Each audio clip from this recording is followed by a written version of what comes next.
वृंदावन बिहारी लाल की जय। श्री हनुमान जी महाराज की जय। राधा कृष्ण भगवान की जय। सत्यनारायण भगवान की जय। अब आए हम सब भक्तगण श्रद्धा भक्ति के साथ सत्यनारायण व्रत कथा का श्रवण करें। उससे पूर्व अपने मन वाणी अंतःकरण को पावन करने के लिए, पवित्र बनाने के लिए 2 बार हमारे साथ भगवान नाम का आश्रय और हमारे मुख्य यजमान जी आप भैया हाथ में अक्षत और पुष्प ले लीजिए। एक अध्याय जब समाप्त होगा और तुलसी दल ले लीजिएगा। भगवान श्री ठाकुर जी के चरणों में आपको ये हर अध्याय पे अर्पण करना है। सबको आशीर्वाद है, खूब आशीर्वाद। बोलिए सत्यनारायण भगवान की। श्रीमन्नारायण नारायण नारायण श्रीमन्नारायण नारायण लक्ष्मी नारायण नारायण नारायण लक्ष्मी नारायण भजमन नारायण नारायण नारायण भजमन नारायण नारायण सत्य नारायण नारायण नारायण सत्य नारायण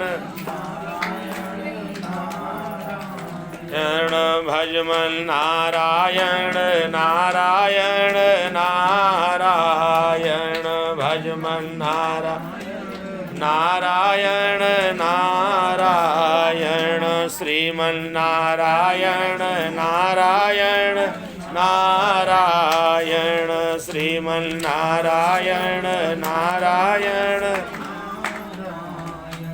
सत्य नारायण नारायण नारायण सत्य नारायण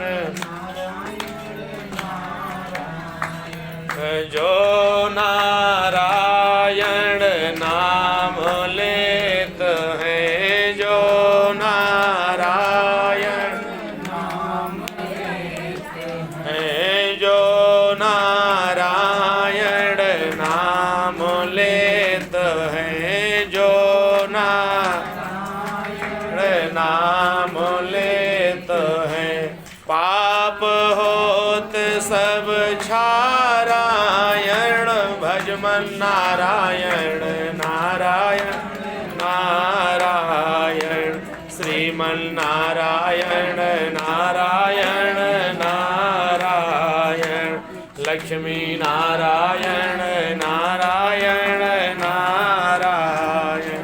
बोलिए लक्ष्मी नारायण भगवान की जय। श्री गणेशाय नमः। व्यासोवाच एकदा नैमिषारण्य ऋषयः शौनकादयः प्रवक्षुर्मुनयः सर्वे श्रुतं पौराणिकं खलु।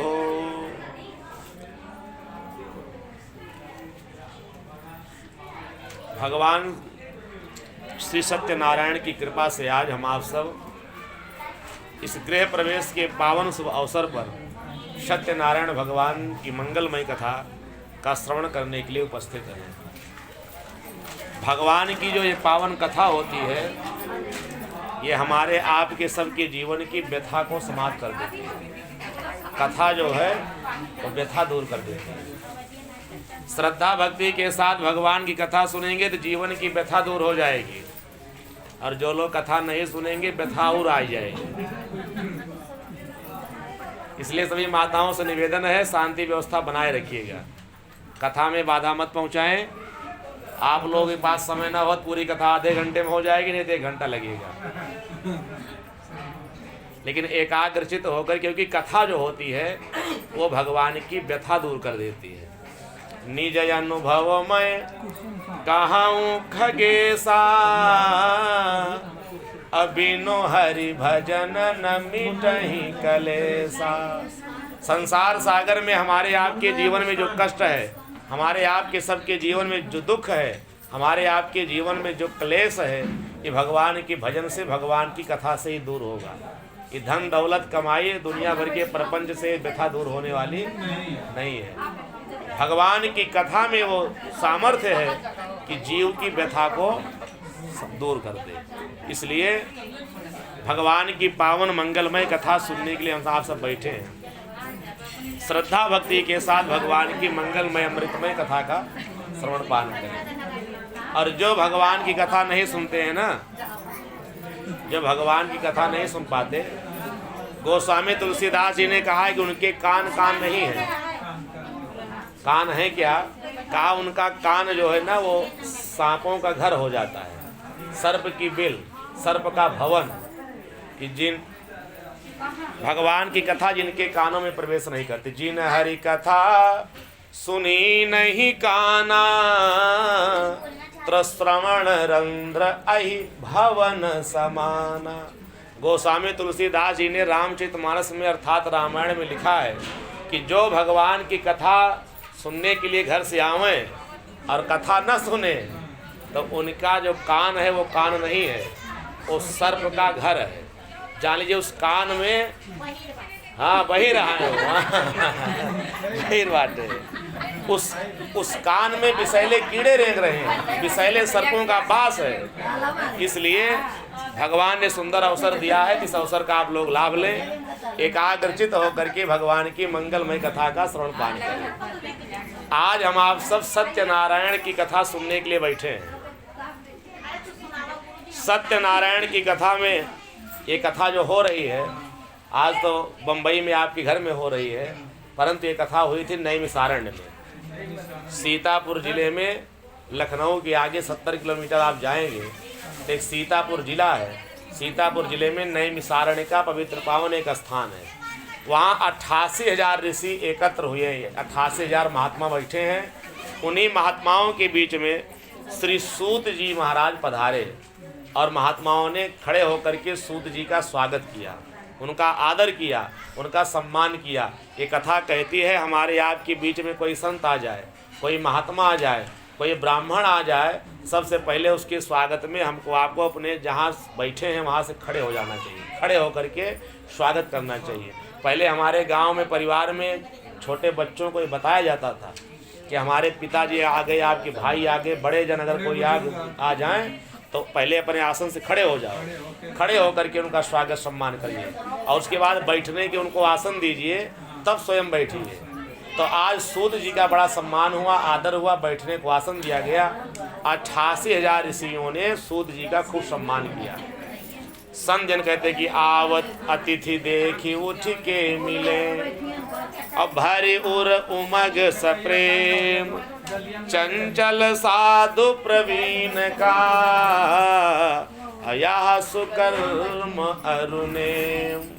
कोई अतिथि आ जाए तो खड़े हो जाइए उसके स्वागत में, क्योंकि अतिथि जो आता है, कोई संत महात्मा ब्राह्मण घर में आवे तो संत महात्मा ब्राह्मण नहीं है, अतिथि देवो भव।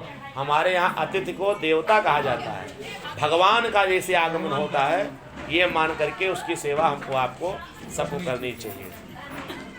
आज जो है सूत जी महाराज की खूब सेवा, खूब आदर, खूब सम्मान 88,000 ऋषियों ने मिल करके किया।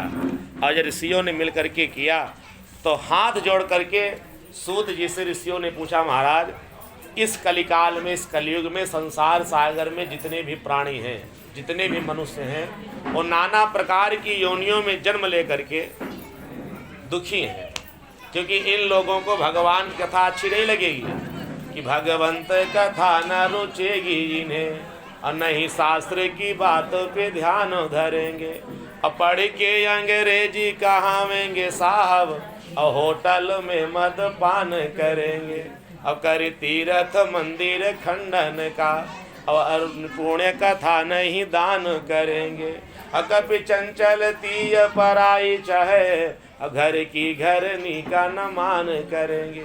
ऐसा जमाना आ गया है, तब आने वाला था, अब आ गया कि लोग भगवान की कथा में रुचि नहीं रखेंगे, उनको मंदिर से, देवी देवताओं से प्रेम नहीं है। थोड़ा पढ़ लिख लिए, अंग्रेजी के जानकार हो गए, साहब बन गए, होटल में जाके मदिरा पान करेंगे, मांस का भक्षण करेंगे, और वही उनके जीवन का लक्ष्य रह जाता है। इस तरह से नाना प्रकार की योनियों में जन्म लेकर के लोग जो है पूजा पाठ को झूठ समझेंगे, कहेंगे आडंबर है, ये पाखंड है, दुनिया भर का प्रपंच करके और स्वयं संसार सागर में नाना प्रकार के कष्ट, नाना प्रकार के दुख भोगते हैं। कृपा करके इन लोगों का दुख कैसे दूर होगा, जो मनुष्य दुखी हैं उनके जीवन में कैसे कल्याण होगा, कृपा करके आप कोई अच्छा सा उपाय बताइए। तो ऋषियों के वचन को सुन करके सूत जी ने कहा, ऋषियों आपने बहुत अच्छा और उत्तम प्रश्न पूछा है। सूतोवाच नारदैनैव संपृष्टो भगवान कमलापति सुरैर्यथाहं स तक्षुणोध्वं समाहिता। सूत जी ने कहा, ऋषियों आपने जो प्रश्न मुझसे पूछा है ना, यही प्रश्न एक बार महात्मा नारद जी ने भगवान विष्णु से पूछा था, और भगवान विष्णु ने नारद जी को जो उत्तर दिया था वही मैं दे रहा हूँ, ध्यान दे करके सुनो। एकदा नारदो योगी प्राणुग्रह कांक्षय प्रयतान विविधान लोकान मृत्यु लोकमुपागता। एक बार महात्मा नारद जी सारे संसार का भ्रमण करते हुए हरि गुणगान गाते हुए वैकुंठ लोक में पधारे, और वहाँ देखते क्या हैं, महात्मा नारद जी जब वैकुंठ लोक पधारे तो वहाँ पर भगवान शंख चक्र गदा पद वैजंती की माला से शोभित है। ऐसे देवादिदेव मंगल देव भगवान के चरणों में प्रणाम किया। अब प्रणाम करके भगवान से पूछा, प्रभु इस संसार सागर में सब बहुत दुखी है, धन दौलत मकान दुकान चाहे जितना हो जाए, लेकिन आज संसार सागर में कोई सुखी नहीं। पहले 10,000 रुपया महीने का इनकम पूरे परिवार का था तो लोग सुखी रहते थे। अब आज 1 लाख रुपए किने कमाता है तब वो कष्ट है, तब भी दुखी है। धन दौलत मकान दुकान एक नहीं 4 हो जाए, लेकिन आज तक किसी को सुख नहीं मिला। कृपा करके बताइए इनके जीवन का कल्याण कैसे होगा। शंख चक्र गदा पद वैजंती की माला धारण किए हुए भगवान ने कहा, नारद आपने बड़ा अच्छा और उत्तम प्रश्न पूछा है। आप संत हैं, संत जो होता है वो अपने दुख से नहीं दुखी होता, दुनिया के लोग दुखी हैं इसलिए संत दुखी होता है। संत का जो स्वभाव होता है अपने लिए नहीं होता है। संत का जीवन परोपकार के लिए होता है। परोपकाराय सताम विभूतया, जैसे तरुवर फल नहीं खाते हैं और नदी न संचय नीर, तो परमार्थ के कारणे असाधुन धरा शरीर। जैसे वृक्ष जो है ना स्वयं अपना फल नहीं खाता, वो जो फल देता है परोपकार दूसरों के लिए। नदी जो है वो उसमें जल बहा करता है, लेकिन नदी जल स्वयं नहीं पीती, वो परोपकार के लिए, जीव जंतुओं के लिए, मनुष्यों के लिए बहा करती है।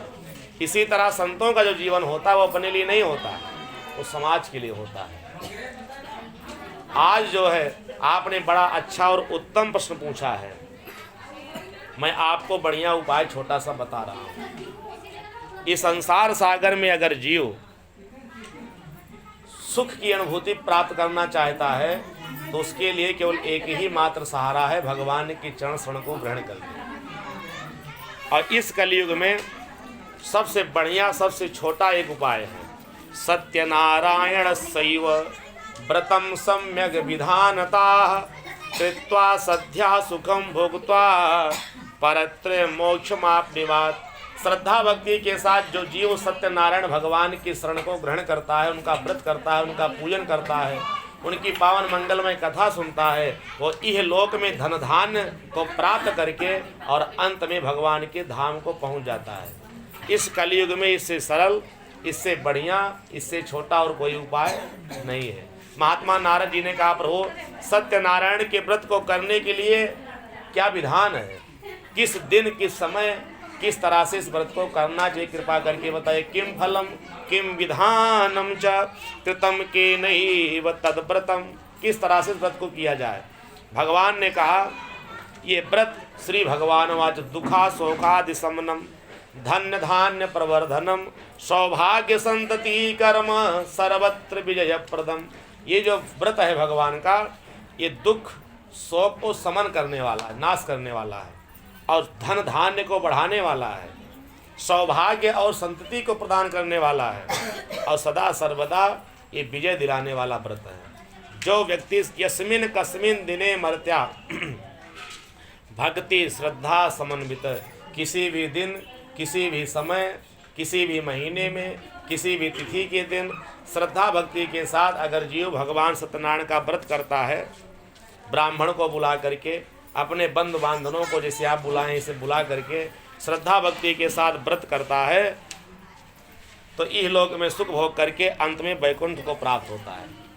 इसके लिए विधान क्या है? पक्के पक्के केले का फल, घी, दूध, गेहूं का आटा, ये धूप बत्ती, कपूर, रोली, मौली जो आप व्यवस्थित किए हैं, केले का पत्ता, यही सब एकत्र करके और भगवान श्री शालिग्राम सत्यनारायण भगवान का पूजन करें। श्रद्धा भक्ति के साथ ब्राह्मण को बुला करके उनका आदर करें, सम्मान करें और पूरे परिवारी जनों के साथ भगवान सत्यनारायण की पूजा करें, व्रत करें, कथा सुने और ब्राह्मण को दक्षिणा दे करके नित्य गाना बजाना, कीर्तन संकीर्तन करते हुए सत्यनारायण भगवान का मन में स्मरण करते हुए अगर व्यक्ति इस व्रत को करता है तो एवं कृते मनुष्याणाम वाक्ष्यम सिद्धि भवे ध्रुवम। विशेषता कलयुगे लघु उपायोस्ति भूतले, इस कलयुग में इससे छोटा, इससे बढ़िया कोई उपाय नहीं है। जो मनुष्य श्रद्धा भक्ति के साथ इस व्रत को करता है वो यह लोक में सुख भोगता है और अंत में भगवान का धाम उसको मिलता है। बोली वृंदावन बिहारी लाल की। इति स्कंद पुराणे रेवाखंडे सत्यनारायण कथायां प्रथमो अध्यायः। बोलिए सत्यनारायण भगवान की।